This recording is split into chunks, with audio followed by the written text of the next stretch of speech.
some of these mountains that can be climbed by you and me, it takes a day to get to the top, and then you just camp up there and you come down the next day. And on many of these places in Switzerland where you can do that, about halfway up the mountain is what they call the halfway house, halfway up the mountain. So a group of people starts off with a guide in the morning, and about noon, you're kind of tired, and you've been walking now for 4 or 5 hours, and you're coming up to the halfway house, and it's just it's a wonderful sight. Because as soon as you enter in the halfway house, you can smell the food, and they're getting ready for a good lunch, and you sit down, there's a fire in the fireplace, and there's nice soft chairs, and you can just rest your body and refresh your body. And so the people go into the halfway house, and they eat and laugh and enjoy and just really just kind of take in that wonderful, refreshing atmosphere. About an hour and a half after being in the halfway house, the guide gets up and says, well, gang, it's time to put on your gear. We got to hike. We got to get on up to the top. This is a fact. About half the people decide not to go on up to the top. They're sitting around the table and they're just saying, you know what, go on up. You're going to be coming by here tomorrow. You're going to be having lunch here again tomorrow. We're just going to hang here.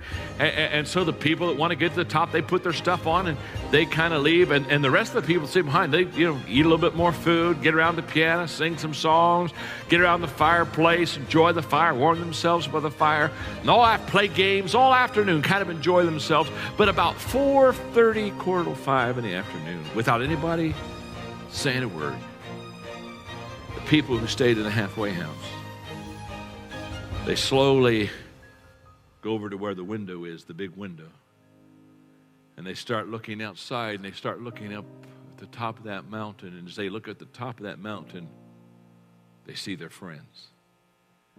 Their friends are now getting the tents out, and they're getting ready to prepare for the night, and it becomes very quiet, very somber. Because everybody in the halfway house realizes the mistake they've made. They've sold their mission for a little bit of comfort for a few hours. Next morning, down come their friends, and by noon, they come into the halfway house. And when they come in the halfway, they are laughing, they're high-fiving. They're talking about what they've seen, where they've been, experiences, the fact that it was almost impossible to get up there. In fact, they had to help each other get up there, and how they joined teams and held hands. And they just tell them all these stories and talk about the pictures they've taken. And they got the group picture up there with the flag at the top. And the people who remain behind, they don't say much. They just eat their lunch and then follow the rest of them down to the bottom of the hill where their friends are waiting for them. And those who paid the price and went to the top, who understood now is the time to reach the mission, they hug and tell stories and celebrate. And the others, they just kind of slip off and get in their car and go home because they realize they're never going to be what they wanted to be. They're never going to see what they wanted to see. They're never going to do what they wanted to do. Because they failed to realize when they're at the halfway house, now's the time to rest and to go on.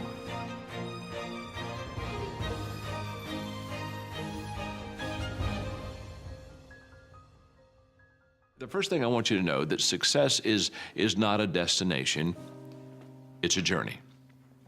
Think of success as a process. Let me illustrate it and explain it this way.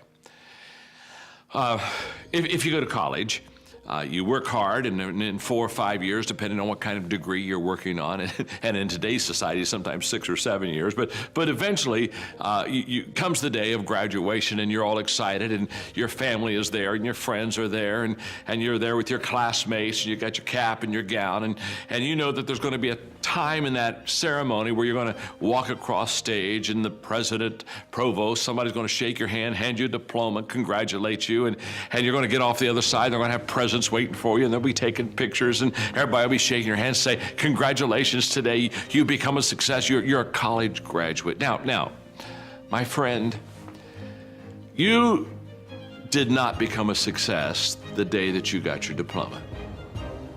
Now, what you did have happen to you in that ceremony is you got recognized for success. The diploma is recognition of what you have done the previous 4 or 5 years. You see, you were a success in your freshman year when you decided to not drop out of school like some of your other classmates and decided to stick to it. And you were a success every time you studied for a test. And you were a success every time you did a project or did a writing assignment. You see, you're a success all through school. You're a success every day. Success is a daily thing, not a destination thing. The day you got the diploma, you just got recognized for the success that you already were. Now that's very essential, because so many times people have a tendency to devalue the moment, today. What they do is they greatly value the destination. And so they kind of talk about, well, when I get there, or if I arrive there, or when I do that, or when I accomplish this. And they don't understand that success is a daily thing. And I'm here to share with you that the secret of success is determined by your daily agenda. In fact, I wrote a book a few years ago called Today Matters. I'm passionate about that book because what it does is it helps you, it helps me to understand that we make decisions and then we manage decisions. And too often we think, I will make a decision. For example, you're saying, I'm going to make a decision to be a coach. Or I'm going to make a decision, you know what, I'm going to make a decision to be a public speaker. I want to be a communicator. Well, congratulations, you've made a wonderful decision. Coach, speaking, good decisions. But that won't make you a successful coach. That won't make you a successful communicator. It's not the decision that makes you. You've got to make the decision by managing it, and you manage the decision on a daily basis. In other words, what you want to be tomorrow, you've got to do today. You visualize tomorrow. That gives you hope, and that's your motivation, and that's your dream. Nothing wrong with that. You visualize tomorrow, but you value today. What's that mean? That means that what I do every day is either getting me closer to that vision, that dream, that goal, or it's really driving me farther away from it. You see, every day we are either repairing or we're preparing. You see, if I messed up yesterday, guess what I get to do today? Fix yesterday. In other words, if I didn't do the right thing yesterday, what I got to do today is I've got to repair. I've got to go back, make amends, backtrack, put the car in reverse, put my life in reverse. I've got to go back there. I've got to repair. Now, every day I spend repairing, I'm not spending preparing. Well, you see, we repair when we fail to manage the decisions that we've made. We prepare when we, on a daily basis, manage the decisions that we've made. So your footprints to success are really footprints of success. Because every step that is made and taken based upon the goals that you have for your life, and you're managing those goals correctly, every step is the progressive realization of success in your life. And by the way, you'll get the diploma, you'll get the certificate, but when you get that, you didn't arrive. It just is another step in preparing you to reach your potential. Each one of us should live our life as if we'll never learn everything we never need to learn. We'll never be able to accomplish everything we wanted to accomplish. We won't be able to experience everything we wanted to experience. We should live our life every day hungry, understanding that we are to live until we die. You see, I think success can't be summarized in a flippant degree or program or diploma or arrival. I think today, if you are learning to coach, if you are learning to speak, if you're doing the things that are essential to the decisions and you're managing those decisions well, can I say something to you? Congratulations, you are already a success. Now, guess what? Over time, it shows up. You've heard the expression. You maybe even said it yourself. You've heard the expression, I'm sure. I've worked all my life to become an overnight success. That's the way it works. All of a sudden, somebody recognizes you. All of a sudden, somebody congratulates you. You didn't get good at that moment. You've been good for a long time. It just showed up someday.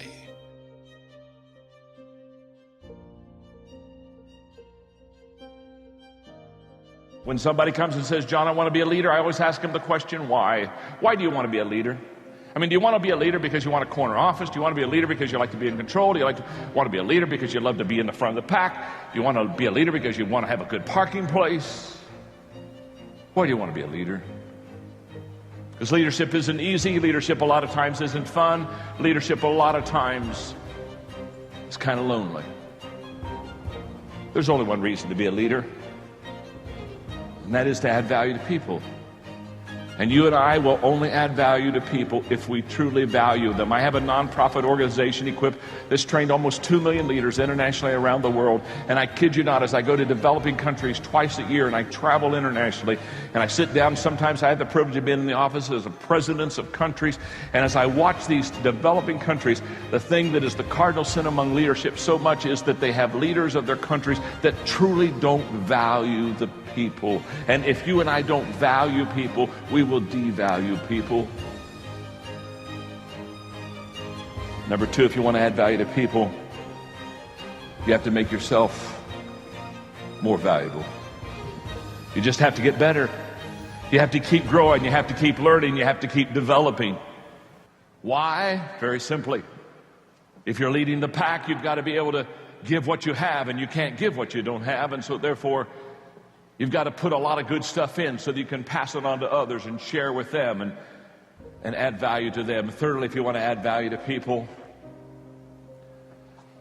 you have to know and relate to what other people value.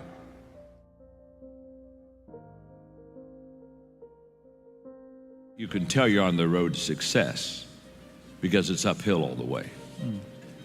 And I'm here to tell you, this something for nothing entitlement mindset that invades so many people's lives is a bunch of garbage. I can promise you, nothing that I've ever had worthwhile did I have just kind of fall into my lap like, oh my goodness, I won the lottery. And I know once in a while people win the lottery, but basically the people that win the lottery, half of them lose their money within 3 years, the money they won. And it's because they got money, but they never changed the way they thought. And can I tell you something? If you have all the assets in the world, but you don't change the way you think, you'll lose all the assets in the world. And what I have discovered in this whole process of trade-offs is that every step of the way of my journey, I have to trade something off. And and for you that are young, the good news is your trade-offs will never be easier than when you're young. Because I remember when Margaret and I started out, I think, man, I gave up everything. I was a pastor to go in the ministry. I gave up everything, and then I started smiling. I thought, I'm sure I gave up everything. I didn't have anything to give up when I did. I was a kid. You know what I mean? I had a 1964 Ford Falcon and a U-Haul trailer and 5 pieces of furniture, and life was grand, and off we went. Here's what I've discovered, kid, and I think that I want the audience to know, I want everybody watching around the world to know today, and this is very simple. The more successful you become, the higher the trade-offs are. You see, we make a mistake thinking it gets easier. It doesn't get easier, it gets harder. And the more you have, every time you go back and say, am I willing to risk that again? The more you realize, wow, I'm not sure I am willing to risk this. And what I've learned is the moment I stop making trade-offs is the moment that I plateau. And life is continually filled with trade-offs. In your life and in my life, my expression I use all the time, Ken, you've heard me say this, you have to give up to go up.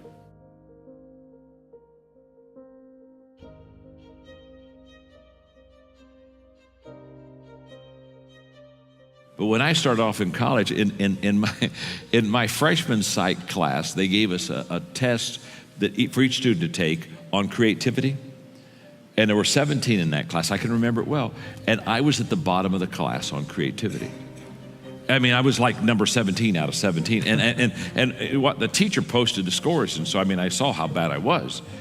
And then I really felt bad, not only because I wasn't creative, but I was going to go pastor, I was going to go into ministry, I was going to teach, I was going to do sermons.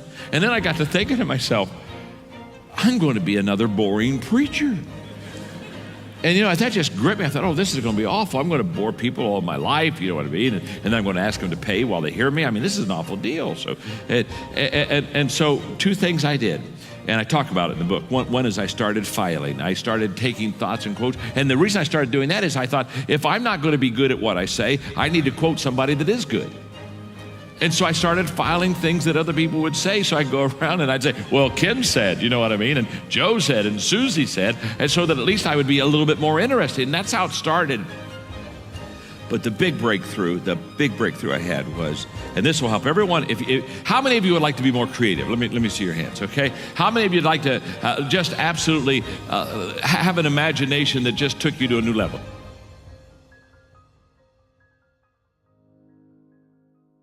You see, the greatest motivational principle in the world is that people do what people see. And too many travel agents, they're like, or too many leaders are like travel agents. They're sending people where they've never been themselves. And you want to be a tour guide. You want to take people with you. You want to say, this is the area where I've been, this is where I live, this is the area where I lead, come along and follow me. And at level number 3, your leadership begins to gain credibility because now you are fleshing out for the people around you and you are modeling for them things that they want to see, and you are starting to produce.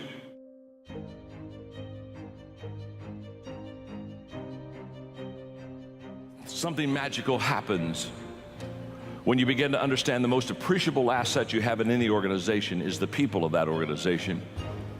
And you begin to commit yourself to developing the people within that organization, because how do you grow a company? You grow a company by growing people.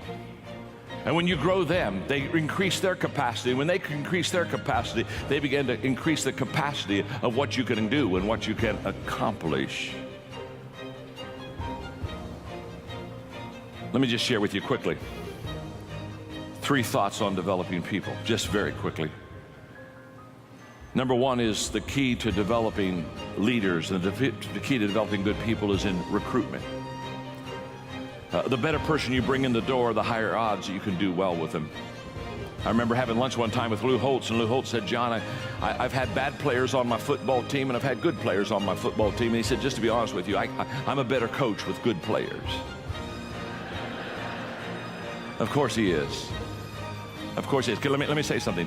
80% of your success of equipping people to be successful is in the front door on who you bring in.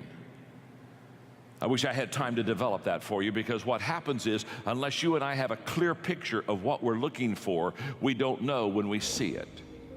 Happens all the time. People come to me and say, John, I'm looking for some leaders for my company. What do you suggest? The first question I ask is, what does a leader look like?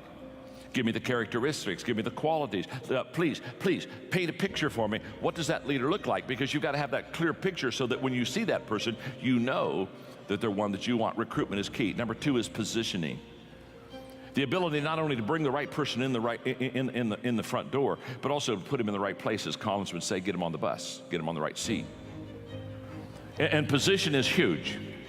And what I've discovered is that successful people have always positioned themselves well. When you see a successful person, they're successful because what they have done is they've found their strength zone and they've found their niche, and they stay right in that sweet spot, and they just work that sweet spot. You've never heard anybody be in an interview that was successful that you came up and you interviewed them and they said, well, the secret of my success is that I've never discovered what I was good at. Or the secret of my success is I've always worked on, I've just worked in my weakness. No, they're always in their strength. They've already discovered what they're good at. Now, successful people have discovered what they're good at. Successful leaders discover what other people are good at. Successful people position themselves well. Successful leader position the other people well. And at level number 4, that's exactly what happened. The leader is always looking at the people, observing, watching. Just like last week, I went back to my first school. I graduated from Ohio Christian University in a little town in Circleville, Ohio, and it's a little school, and I go back every year and I give them a day to speak, and they get all the proceeds and keep the money. And so because I grew up in that town, I told one of my friends that played ball with me, Tim, I said, Tim, let the ball players, let the team know, let some of my high school kids know that I'm going to be in town, and let's have a dinner afterwards. And we had over 50 people came together. I hadn't seen many of my high school mates since I graduated from high school, clear back in 1965. And we had a wonderful time. We laughed and talked and told stories for 2 hours. And Coach Neff, our basketball coach, he came back. Hadn't seen him for years. And when I saw him, I thought of myself, and I thought of back in those scrimmages in basketball, because the first scrimmage every year, Coach Neff would take the first team, and he'd say, now I'm going to let you play the second team, but there's one condition. The first team is not going to play their position. And he'd take Doug Roth, who was 6'8", and put him out at point guard. I remember he stuck me one year under center, and he put all the first team players out of position on offense. But he let the second team play in their position. And the second team always beat us in the scrimmage. Why'd they always beat us? Because, and then he would stop and he'd say, let me just explain something to you. No matter how talented you are, if you're out of position, you'll never reach your potential. What was Coach Neff teaching us? He was coaching us, and he was teaching us that it's key to get positionally correct. And it's also, as a leader, key to get your people in the right position. And at level number 4, that's what happens. At level number 4, you recruit well, you position well, and then you equip well. Now you take them and say, okay, I understand what their strength zone is. I understand what their giftedness is. Now I'm going to equip them. I'm going to come alongside of them, and I'm going to develop them, and I'm going to train them. And I use a very simple, for many, many years, a simple 5-step equipping process. It really works. Step 1, I do it. It's that simple. You can't teach somebody what you can't do yourself. We may teach what we know, but we reproduce what we are. So if you're going to reproduce yourself, you got to be it yourself. So the first step is I do it. Step 2 is I do it, and you're with me. I take you with me. Now we're going to spend time together. I'm going to be your mentor. I'm going to be your coach. You're going to watch me. You're going to observe me. You're going to see me in different situations. We're going to make sure that it works. We're going to make sure you're going to be able to ask me questions. Step 3 is now we turn it, and I hand the ball off to you. Now on step 3, you do it. You do it, and I'm with you.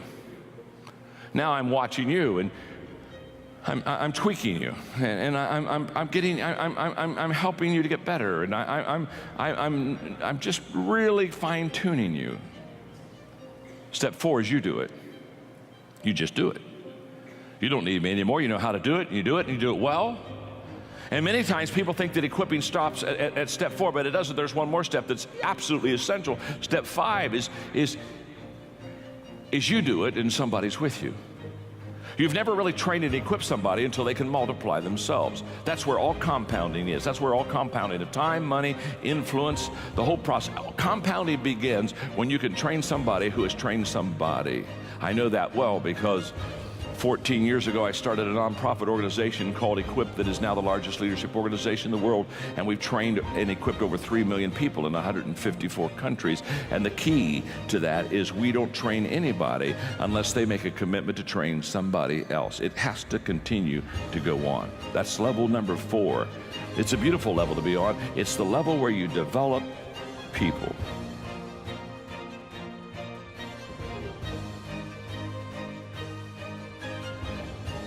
I think success, first of all, is knowing my purpose in life. As I have watched and observed successful people, what I have discovered about them is they really have figured out why they're here. They really do have their act together. And knowing their purpose in life is a stability for them. So that when everyone else is rocking and rolling and things are a little unsteady and people are kind of leaving the ship and people are kind of abandoning their causes, these people, they hold steady right throughout the storm because they have a true North Star. They truly are focused. It becomes an anchor in their life that just holds them steady. And the anchor is a confidence based upon a knowledge of purpose.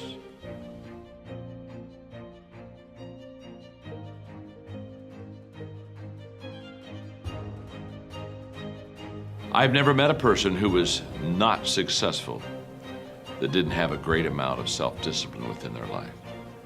self-discipline and being able to perform and being able to keep your life on schedule and being able to keep commitments and promises and meet deadlines is essential to success.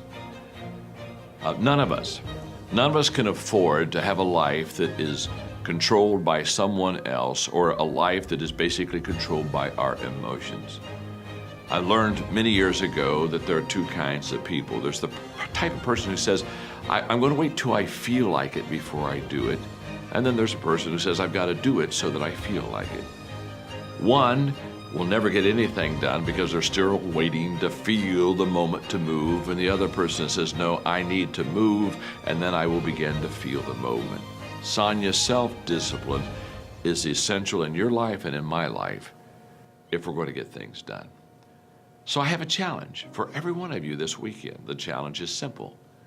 As you go through your weekend, and sometimes it's kind of hopefully an easier time of your week, ask yourself, am I practicing self-discipline in my life? Am I doing the things that I should do because I need to do them, or am I kind of waiting to feel the moment? Do like our friends Nike say, just do it.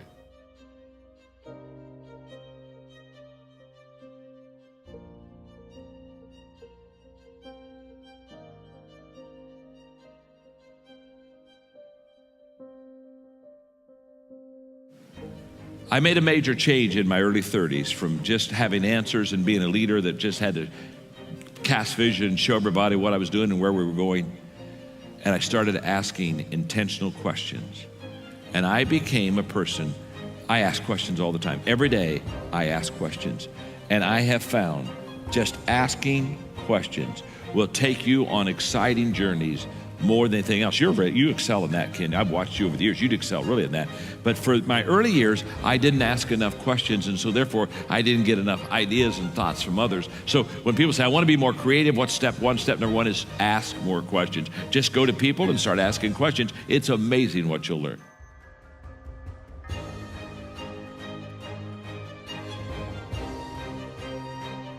They'll say something like, if you can believe it, you can achieve it. And that never quite rang true with me. So I began to press the issue, and I have come to the conclusion that attitude isn't everything. Now, I'm not disclaiming or in any way being disparaging about attitude, because I think attitude is very important. But if anybody comes up to you, tells you that attitude is everything, I don't buy into that. That's not true. For example, attitude can't replace incompetence. If you're incompetent, you can be very happy, but you can still be very unsuccessful. Now, here's what I do know. Attitude isn't everything, but attitude is the main thing that'll make a difference in your life. And because I believe that, I wrote the book, The Difference Maker. You see, that's what attitude is. Attitude is the difference maker. You have two people side by side that you're thinking about employing in your company. Both of them have the same background, same job description, education, experience. I mean, you could almost flip a coin and say, I could hire the one on the right, or I could hire the one on the left. But one has a great attitude and one has a bad attitude. Now, who are you going to hire? You're going to hire the person with a great attitude. Why? Because it was the difference maker.